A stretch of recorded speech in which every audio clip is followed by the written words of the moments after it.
여러분 안녕하세요. 올리오 한의원입니다. 오늘은 술과 알코올 이야기 시즌2 8번째 시간입니다. 알코올 중독 환자의 외로운 환경, 어찌 보면 알코올 중독 환자의 그 개인 1인칭 시점으로 어린 시절부터 지금까지의 상황을 모두에게 적용되는 것은 당연히 아니겠지만 일반적으로 이제 나타날 수 있는 특성들을 저희가 한번 조사를 해서 이제 정리를 해봤습니다. 1번부터 제가 7번, 7번까지 7가지를 나누어 봤습니다. 자, 그럼 시작하겠습니다. 첫 번째, 외로운 가정 환경. 부모님이 이혼을 하셨거나 이제 가정폭력이나 경제적인 어려움 등 일반적인 이제 무난하고 화목한 가정 환경에서 자라지 못했을 가능성이 꽤 높습니다. 자, 어린 시절 가치관이 안정적으로 정립되기 이전에 일상적이지 않은 우리가 힘든 일을 겪으면 나이가 들어서도 그 어려운 일이 이제 여러 가지로 영향을 미쳐서 왜곡된 판단이나 선택을 하게 되는 경우가 이제 많습니다. 특히 특정 물질이나 행위에 지나친 집착이나 의존을 하여서 어린 시절 안정적인 부모님의 사랑 및 포근함을 갈망하는 현상이 성인이 되어서도 나타납니다. 자, 2번. 술을 마시는 게 자연스러운 가정. 자, 어린 시절부터 이제 부모님께서 술을 즐겨 드셨고 나의 형제들도 술을 잘 드시는 경우가 흔합니다. 따라서 술은 당연히 마시는 것이고 성인이 되면 일상에서 술을 마시고 반주하고 어떤 특정 상황에 따마다 술이 이제 내 눈앞에 있는 것이 너무 자연스럽습니다. 심지어 어릴 때 부모님이 술을 마시는 모습을 부모님이 혹시나 술을 좀 많이 드시거나 술을 많이 취한 모습을 보이셨다면 자식 입장에서 자녀 입장에서 굉장히 불편하고 부담스럽고 싫지만 그런 기억에서 술이 정말 지긋지긋했음에도 불구하고 어느샌가 나도 나이가 들고 성인이 되고 나도 자연스럽게 그런 생활을 혹은 더 심한 생활을 음주 생활을 하고 있음을 발견하게 됩니다. 자, 3번. 술을 좋아하는 친구들. 술을 마시는 게 당연한 줄 알고 자란 나에게 술을 좋아하고 술에 관심이 많은 친구들이 더 편한 것은 너무 당연합니다. 그러면 내 주변에는 술을 마시는 친구들이 대부분 모이게 되고 그렇게 오랜 시간을 함께 하다 보면 술이 없으면 모임도 있을 수 없고 친구 사이에 우정도 유지하기 어렵고 친구를 사귀기도 어렵다는 판단까지 할 수 있습니다. 내 주변에는 지금 모든 친구들이 대부분 술을 좋아하기 때문일 수도 있죠. 자, 4번입니다. 사회생활에는 술이 필수다. 학교를 졸업하고 직장에 취직을 하더라도 술을 마시는 것이 너무 자연스럽고 당연한 나에게는 술을 마시면서 하는 직장생활, 사회생활이 당연합니다.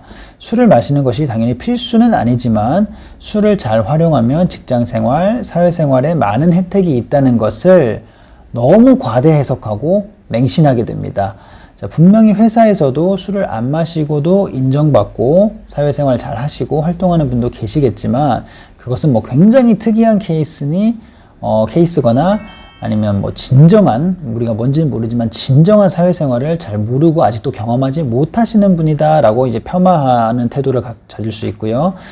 친구와 마찬가지로 직장 내에서도 이제 술을 잘 마시고 술을 좋아하시고 나와 비슷한 생각을 하시는 술을 잘 마셔야 직장 생활도 잘 할 수 있다. 이런 생각을 하시는 동료나 선후배와 당연히 더 잘 어울리게 됩니다. 자, 5번. 한두 번씩 발생하는 문제. 자, 빠르면 20대 초반에서 한두 번씩 이제 만취한 상태에서 발생하는 문제들이 30대가 넘어서도 그것을 극복하지 못하고 계속 술을 마시게 되면 빈도가 그런 문제가 생기는 빈도가 잦게 됩니다. 그리고 문제의 정도도 이제 조금씩 심해집니다.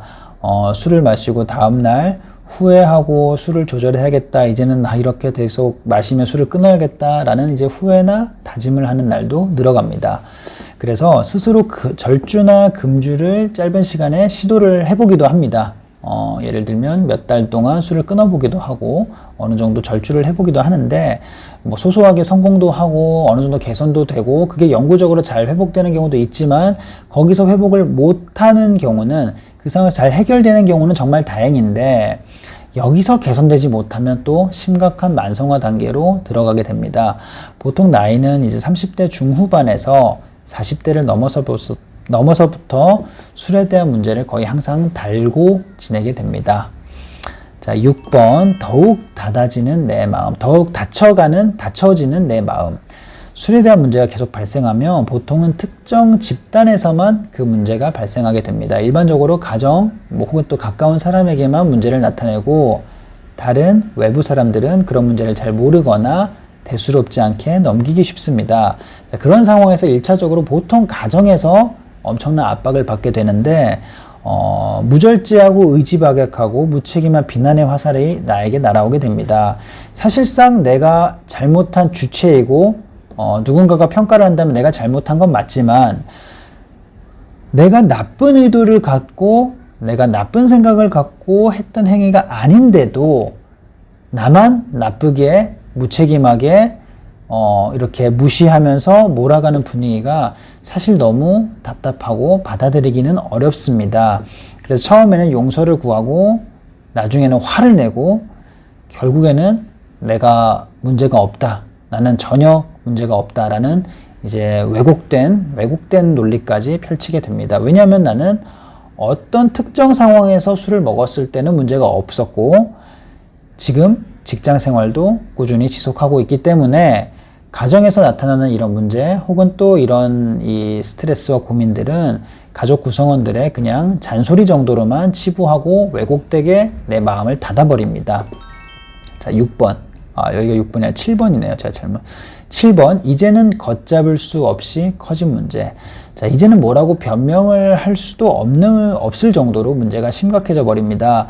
내가 그토록 믿었던 직장 생활에서도 빨간불이 켜졌고 주변에서 여러 번 눈치와 경고도 많이 받게 됩니다. 어쩌면 이제는 직장에서 해고를 당했을 수도 있고 또 나이가 많이 들어서 은퇴를 했을 수도 있습니다. 자, 이제는 심각하게 고민을 하고 진지하게 뭔가 도움을 받아야 할 때 이런 상황입니다.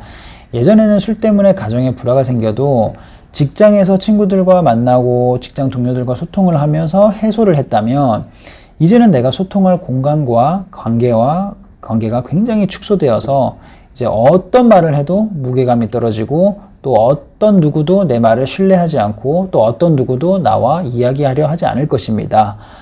자, 8번 마지막. 치료를 받아도 쉽지 않습니다. 자, 이제는 인정하고 정말 이제 치료를 받아보려고 해도 사실 이게 치료로 해결이 될까라는 의구심, 어찌 보면 의심부터 듭니다. 치료를 받고 일정 기간 금주를 하고 나니 이제는 술을 마셔도 될 것 같다는 생각도 듭니다. 혹은 치료를 한두 번 받고 즉각적인 효과가 나타나지 않으니 역시 치료는 의미가 없다라고 치부합니다. 계속 술을 마셔서 가족들이 입원까지 시켰는데도 퇴원 이후에 다시 또 술을 마시게 됩니다. 내가 술을 끊으면 친구는 어떻게 만나고 스트레스 해소는 어떻게 하고 맛있는 음식과 반주가 사라진다. 이런 생각에 아찔합니다. 어찌 보면 나의 유일한 취미이자 스트레스 해소가 술인데 이걸 끊을 수 있을까? 아니면 내가 꼭 끊어야 될까? 끊으면 생활이 더 좋아지기는 하는 걸까? 라는 고민과 무엇보다 가까운 사람조차도 나의 이 고민을 이해해주지 못하는 것 같고 가끔은 내가 정말 정상적인 판단과 생각을 하는지조차도 의심스러운 그런 외로운 환경에서 계속 갈등하게 됩니다.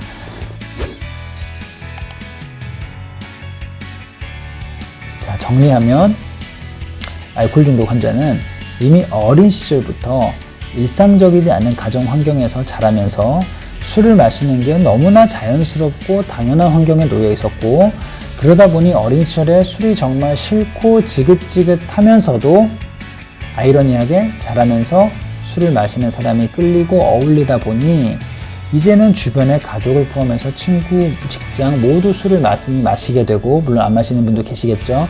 자연스럽게 모든 일상에 술이 함께하니 술이 없으면 일상생활 자체가 어렵게 됩니다.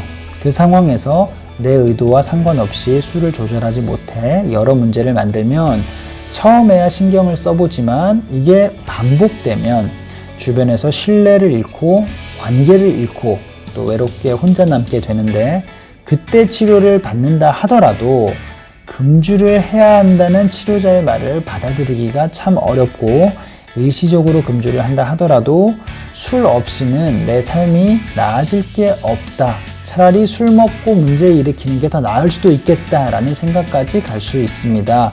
어찌 보면은 사실 내가 의도적으로 나쁘게, 나태하게, 의지가 약하게 그렇게 잘못한 것은 없는데 나는 이런 의도가 전혀 아닌데 현실은 계속 꼬이고 악순환이 되는 것이 우리 알코올 중독 환자의 안타까운 현실일 수 있습니다. 자, 오늘은 이렇게 알코올 중독 환자의 관점에서 정말 외로운 그런 어린 시절부터 지금까지의 환경에 대해서 가상의 우리 상황을 한번 만들어 보았습니다. 자, 오늘은 여기까지 하겠습니다. 감사합니다.